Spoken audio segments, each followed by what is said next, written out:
Bom dia, boa tarde para você que está conosco aqui. Meu nome é Tom Oliveira e vou resolver com vocês hoje a primeira questão do Enem 2020, que diz assim, olha lá, só para lembrar vocês, aqui do ladinho tem o número da questão, essa aqui é a questão 92 para nós, e as cores que você pode acompanhar são nos devidos cadernos, azul, cinza e rosa, 109, 106 e 130, tá bom? Se você não resolveu essa questão no caderno amarelo, você pode encontrar a sua correspondente nos demais cadernos. Então acompanhe, por favor. A panela de pressão, as panelas de pressão, corrigindo, reduzem o tempo de cozimento dos alimentos por elevar a temperatura de ebulição da água. Os usuários, conhecedores do utensílio, normalmente abaixam a intensidade do fogão em panelas de pressão após essas iniciarem a saída de vapores. Abaixar o fogo reduz-se a chama, pois assim evita-se o quê? Bom, se eu reduzir a chama, vamos ver as opções. Acontece um aumento, eu reduzo a chama para evitar o aumento da pressão interna e os riscos de explosão? E a resposta é não. A panela de pressão foi feita para trabalhar sob estresse, por isso que chama de pressão, ela trabalha sob pressão. Eu posso cozinhar o feijão, ou seja, o que você quiser dentro dela, com a chama alta e com a chama baixa.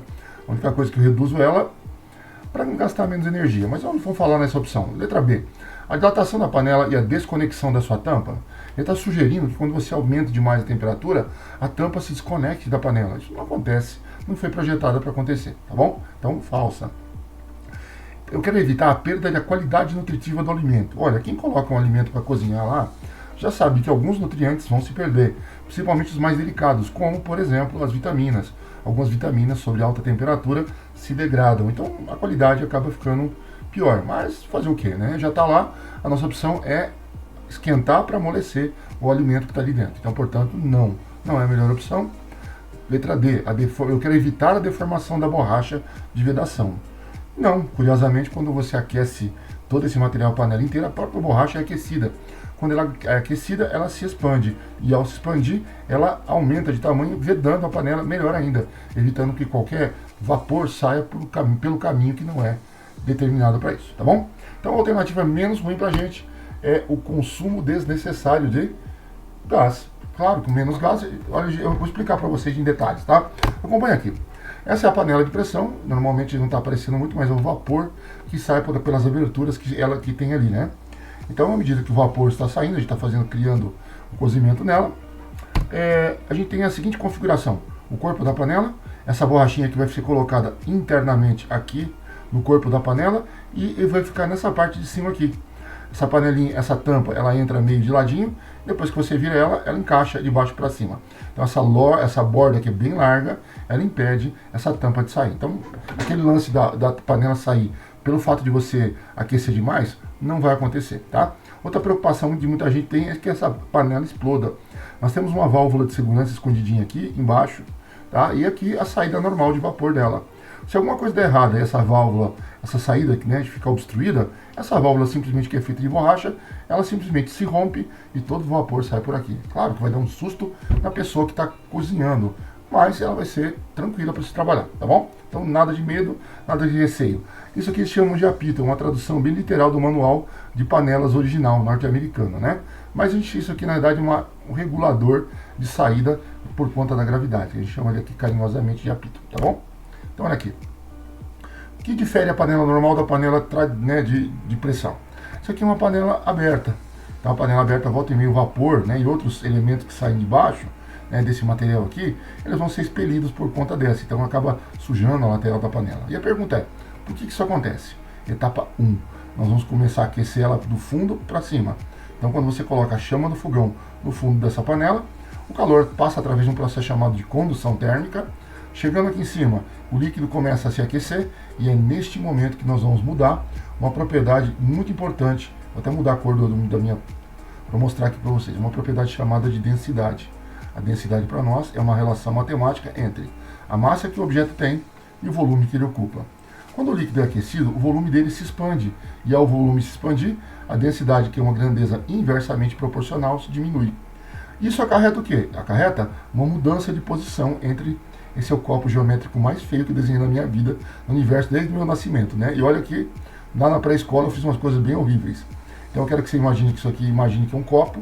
E se você colocar num copo óleo e água, eu tenho certeza absoluta que o óleo ele acaba ficando por cima Nossa, esses hieróglifos que eu estou fazendo aqui, entende que isso aqui é o óleo. E aqui embaixo nós temos o elemento água. Por que o óleo fica por cima e a água fica por baixo? O óleo tem uma densidade pequenininha. A densidade do óleo para nós é em torno de 0,8 gramas para cada centímetro cúbico. Enquanto que a densidade da água é igual a 1 grama por centímetro cúbico, tá? Ficou um pouquinho esquisito aqui, mas eu prometo melhorar nos próximos vídeos, que eu tenho a interface só para a gente trabalhar com a matemática do processo. Então, veja bem. Então esse líquido que está embaixo, ele vai acabar subindo. E a pergunta é, por que ele sobe? Ele sobe porque ele é menos denso. Lembra? O volume dele acabou de aumentar, ele reduziu a densidade. Agora, eu não tenho dois líquidos diferentes, eu tenho um líquido só. Então, quando ele sobe, moléculas que estão no fundo dessa vasilha sobem junto, levando junto com elas o calor. Então, eu tenho um transporte simultâneo de matéria mais energia, tá bom? E quando chega aqui na superfície livre do líquido, o que vai acontecer? Uma molécula ou outra dessa consegue romper o limite desse líquido e se transformar em vapor. Olha a fumacinha subindo, tá bom? Para não ficar um buraco aqui onde esse líquido saiu, um líquido que está um pouquinho mais acima na superfície do líquido desce para ocupar essa posição. Ele troca de lugar, ele acaba descendo porque ele tem duas importantes características. Ele é mais denso, e se ele é mais denso, lembra água e óleo, que ainda mais denso, sempre fica por baixo. E por incrível que pareça, ele se encontra nesse momento mais frio, tá? Então, o calor sobe e, evidentemente, eu pego uma massa de ar com menor temperatura e mando para baixo. Então, nós vamos criar um ciclo virtuoso chamado de ciclo de convecção térmica, tá bom? Mas nós não chegamos lá ainda. E se eu tapasse essa minha vasilha, tá? Tapando não só a vasilha, lembra, eu tenho fluxo de convecção em andamento aqui. O calor vai migrar de baixo para cima. Quando a gente tampar isso aqui por completo, eu vou impedir esse vapor que se formou aqui em cima de sair na velocidade que ele gostaria. E com isso, ele vai começar a fazer pressão em todas as direções e todos os sentidos. Aqui eu tenho uma panela tradicional, vou até mudar a cor da minha caneta de novo, para mostrar para vocês como funciona. Opa, ele está de rosca hoje, né? Oh, meu Deus. Vamos lá, trocamos.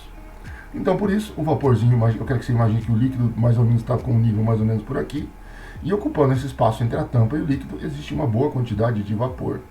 Esse vapor vai fazer duas funções. A primeira função, ele vai aumentar a pressão para a lateral esquerda, para a lateral direita, para cima, quase praticamente para todos os lados, e principalmente para baixo.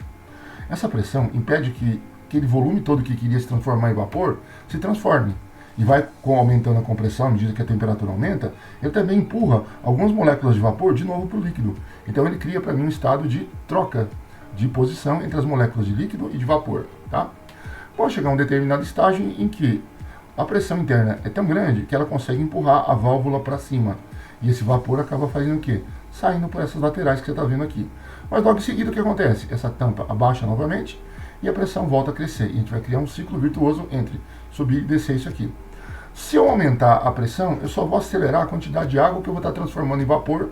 Eu estou aumentando as características dinâmicas, mas o que eu precisava fazer, que é cozinhar o alimento com uma temperatura bem superior a 100 graus Celsius, eu já estou conseguindo, porque o aumento de pressão impede a água de se transformar em líquido, porque ela comprime uma molécula de líquido contra a outra.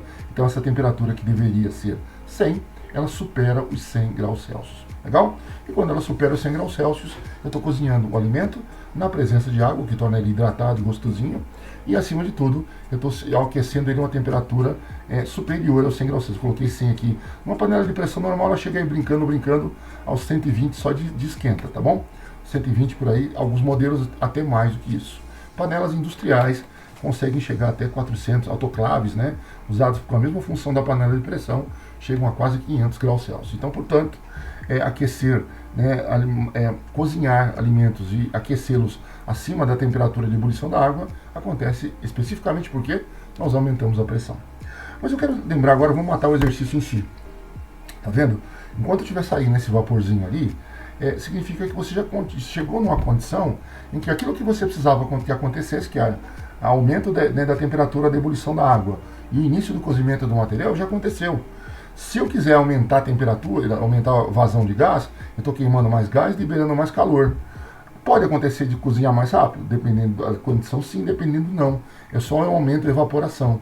Aumentar a evaporação não é uma coisa muito boa. Por quê? Porque eu vou desidratar de novo o alimento. Então a gente corre o risco, inclusive, de queimar. Então assim, se entrou em fervura, o que você precisa de fazer, que é cozinhar a temperatura maior que 100, já está acontecendo. Pode baixar a temperatura, mas a maior parte das pessoas perde o tempo. Põe 20 minutos, 10 minutos, 15 minutos e não se preocupa em fazer isso que o exercício propõe, tá bom?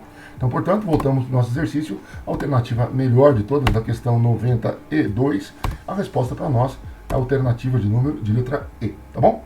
A gente se vê já já para resolver todas as questões do Enem 2020. Um prazer estar com vocês aqui. Um abraço, até mais.